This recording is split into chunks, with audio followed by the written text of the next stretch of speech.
어느 날 나는 인터넷 커뮤니티에서 흥미로운 공포 이야기를 발견했다. 그 글은 한 작은 마을에서 발생한 미스터리한 사건에 관한 것이었다.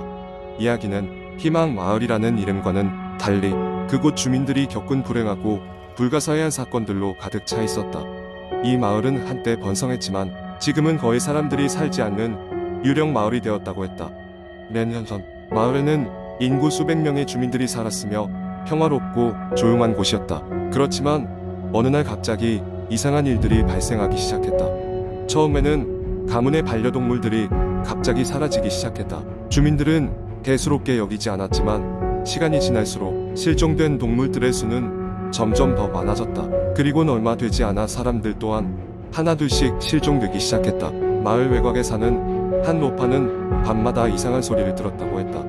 밤하늘에는 정체불명의 그림자가 보였고 마치 누군가 마을을 맴돌고 있는 듯한 느낌이 들었다고 했다. 소름 끼치는 것은 그 그림자는 매일 밤 같은 시간에 나타났고 그림자가 사라진 다음 날 아침에는 반드시 누군가가 사라졌다는 것이다.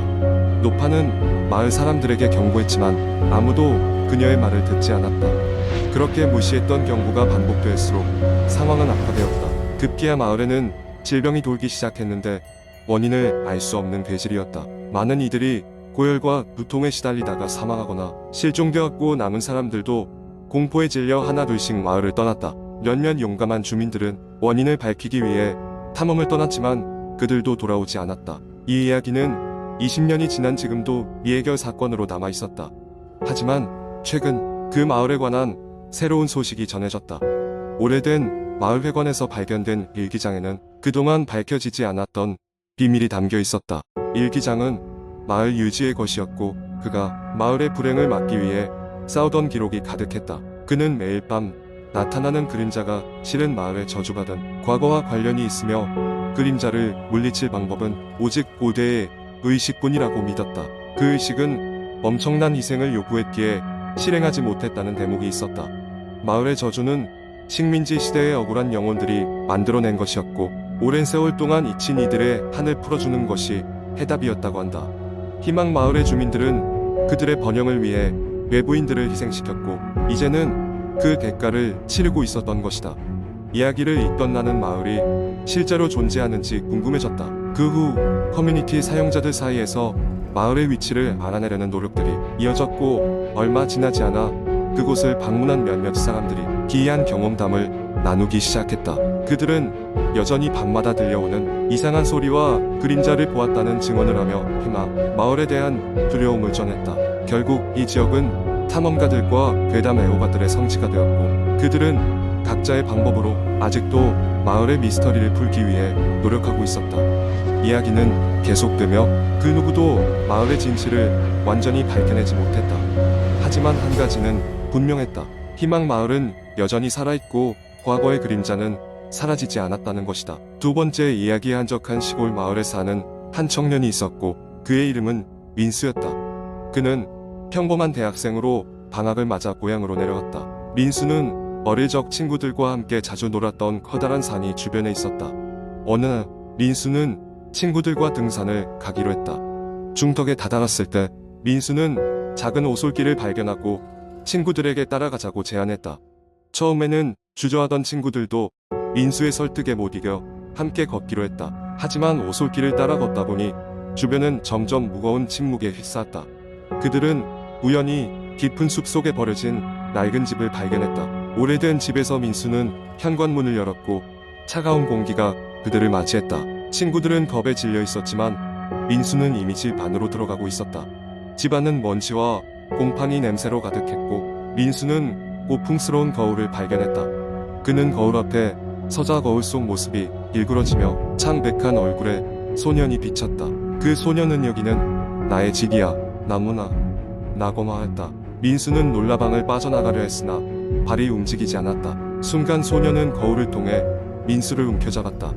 친구들이 방으로 뛰어들었고 그때 거울은 소리와 함께 산산조각이 났다. 민수는 친구들과 함께 집 밖으로 도망쳤고 그들은 한참 동안 달렸다. 집에 돌아온 민수는 인터넷에서 그 집과 관련된 기사를 찾아보았고 그 집이 실종된 소년의 집이라는 것을 알게 되었다. 그날 밤 민수는 소년의 절규가 머릿속에서 떠나지 않았고 그는 그곳을 다시는 찾지 않겠다고 결심했다. 하지만 가끔씩 거울 속에서 소년의 얼굴이 떠오르는 악몽에 시달렸다. 이제 몇 년이 지나도 그 집은 여전히 자리를 지키고 있어. 소년이 아직도 그곳에서 자유를 찾고 있을지도 모른다. 세 번째 이야기. 어느 날 서울 변두리의 작은 마을에 사는 한 젊은 여성이 가족과 친구들에게 흔히 전해 들을 수 있는 공포스러운 이야기를 겪게 되었습니다. 그녀의 이름은 미영이었고 그녀는 대학교에서 미술을 전공하며 평범한 대학 생활을 보내고 있었습니다. 그날은 미영이가 학기가 끝나고 여름 방학을 맞아 첫날이었습니다. 그녀는 방학 동안 마을에서 시간을 보내기로 하고 한여름에 더위를 피해 산책을 나가기로 했습니다. 마을의 외곽에는 오래된 숲이 하나 있었는데 그곳은 마을 사람들에게 귀신의 숲이라고 불리며 전설 속의 장소였습니다. 그 숲은 원래부터 으스스한 분위기와 기묘한 사건들로 유명했기 때문에 훼손되지 않고 자연 그대로 보존되어 있었습니다. 미영은 한낮의 태양 아래 그 숲길을 따라 천천히 걸어갔습니다. 숲 안은 마치 시간이 멈춘 것처럼 고요했고 오직 그녀의 발걸음 소리만이 나무 사이로 스며드는 듯했습니다. 숲이 깊어질수록 그녀는 이상한 기분이 들기 시작했습니다. 낯선 시선이 느껴지는 듯했고 무언가가 자신을 따라오는 것 같았습니다. 그녀는 마음을 다잡고 계속해서 길을 걸었습니다. 시간이 흐르자 그녀는 희미한 소리 하나를 들었습니다. 처음엔 바람 소리라고 생각했지만 점점 그 소리가 뚜렷해졌습니다. 그것은 분명히 아이의 웃음소리였고 숲의 깊은 곳에서 울려 퍼지고 있는 것 같았습니다. 미영은 잔뜩 겁에 질려 소리가 나는 방향을 바라보았지만 아무것도 보이지 않았습니다.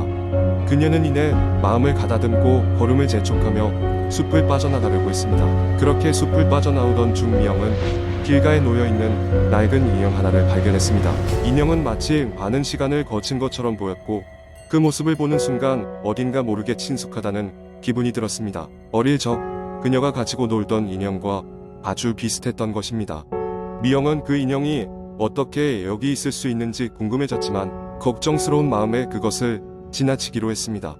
숲에서 빠져나와 마을로 돌아온 미영은 자신이 겪은 일을 가족에게 이야기했습니다. 하지만 그녀의 부모님은 그런 경험이 처음이 아니라고 하며 그 숲에 얽힌 이야기를 들려주었습니다. 오랜 옛날 그 지역에서는 한 아이가 실종되었고 마을 주변의 숲에서 자주 그 아이의 웃음소리가 들려왔다고 했습니다. 그로 인해 숲은 오랫동안 사람들의 발길이 닿지 않는 장소가 되어버렸다고 합니다. 미영의 이야기를 들은 후 그녀의 친구들은 함께 모여 그곳에 다시 한번 가보기로 결심했습니다. 그들은 작은 캠핑 장비를 챙겨 일몰이 가까운 시각에 숲으로 들어갔습니다. 달이 뜨기 시작할 때쯤 숲속은 더욱 으스스해졌고 정신을 바짝 차리고 있어야 했습니다. 미영과 친구들은 서로를 의지하며 숲을 탐험했고 얼마 지나지 않아 미영이 보았던 인형을 다시 발견했습니다. 그 순간 고요하던 숲속에서 갑자기 아이의 웃음소리가 들려왔고 미영과 그 친구들은 서로 눈을 마주쳤습니다. 웃음소리는 점점 가까워졌고 숲의 안쪽을 가리키고 있는 것 같았습니다. 미영은 두려움 반 호기심 반으로 그 소리를 따라가기 시작했습니다. 친구들도 그녀를 따라 나섰고 나름대로의 담력을 시험하는 셈치고 그렇게 미지의 곳으로 나아갔습니다. 그렇게 숲의 깊숙한 장소에 도착한 순간 그들은 낡고 오래된 저택 하나를 발견했습니다. 마치 사람의 손길이 닿지 않은 폐가처럼 보였고 문은 굳게 닫혀 있었습니다.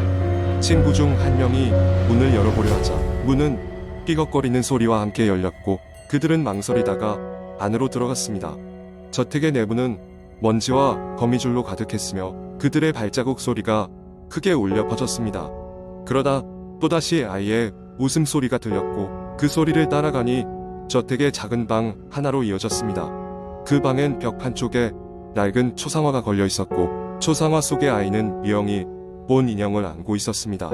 갑자기 방의 창문이 강하게 흔들리더니 차가운 바람이 불어들어왔습니다. 그 바람 속에서 미영은 자신에게 속삭이는 목소리를 들었습니다. 마치 여기를 떠나지 마세요 라고 말하는 것 같았습니다. 미영과 친구들은 병약한 채 그 저택을 빠져나왔고 숲을 달려나와 비로소 마을로 되돌아왔습니다. 그 경험 이후 미영과 그녀의 친구들은 그 이야기를 다른 사람들에게 전했습니다. 사람들은 그 이야기가 한층 무서워졌다며 회자했고 귀신의 숲에 관한 전설은 더욱 두터워졌습니다. 미영은 그날의 기억을 잊지 못했지만 숲에 다시 들어가지는 않았습니다. 누구도 그 숲에 얽힌 진실을 알 수 없었지만 그녀는 여전히 그 숲이 단순한 전설로 끝나지 않는다고 믿습니다. 네 번째 이야기. 한적한 시골 마을에 은퇴한 한 할아버지가 살고 있었습니다.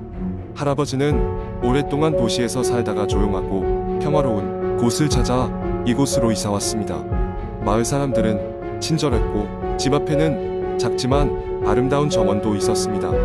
할아버지는 매일 아침 정원을 가꾸며 소소한 일상을 즐기는 것이 행복이었습니다. 하지만 어느 날 밤이 깊어갈 무렵 할아버지는 이상한 소리를 듣기 시작했습니다. 처음에는 바람이 부딪히는 소리인 줄 알았지만 곧이어 사람이 우는 듯한 소리가 들려왔습니다.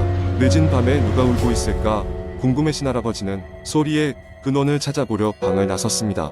소리는 바로 정원 쪽에서 들려왔고 갈수록 그 소리는 더욱 커졌습니다. 정원으로 나가려는 할아버지는 문을 열고 잠시 망설였습니다. 그러나 호기심을 이기지 못하고 랜턴을 들고 발걸음을 옮겼습니다. 정원에 도착했을 때 할아버지는 낯선 여자의 그림자를 보았습니다. 그녀는 퀴퀴하고 빛바랜 하얀 한복을 입고 있었고 그 모습은 마치 오래된 사진에서 막 튀어나온 것처럼 보였습니다. 할아버지는 조심스럽게 다가가 말을 걸었습니다.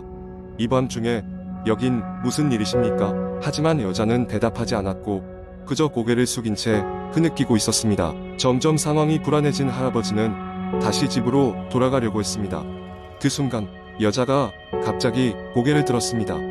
그녀의 눈은 핏발이 서고 얼굴은 새하얗게 질려 있었습니다. 공포에 질린 할아버지는 재빨리 집으로 돌아오는 잠그고 심장이 터질 것만 같았습니다. 그날 밤 할아버지는 한숨도 잘 수 없었습니다.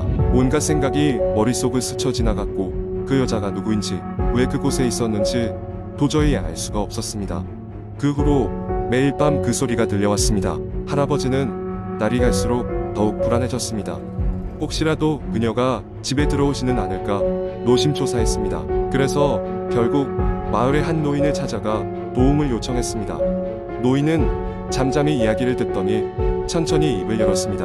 아, 그 여인 말이냐. 그 이야기 들었는가 모르겠네. 이 집은 오래된 비극이 있던 곳이라네. 노인은 오래전 이 마을에 살던 한 여인이 있었는데 그녀는 이웃한 상인과 사랑에 빠졌지만 그의 배신으로 인해 목숨을 끊었다고 했습니다.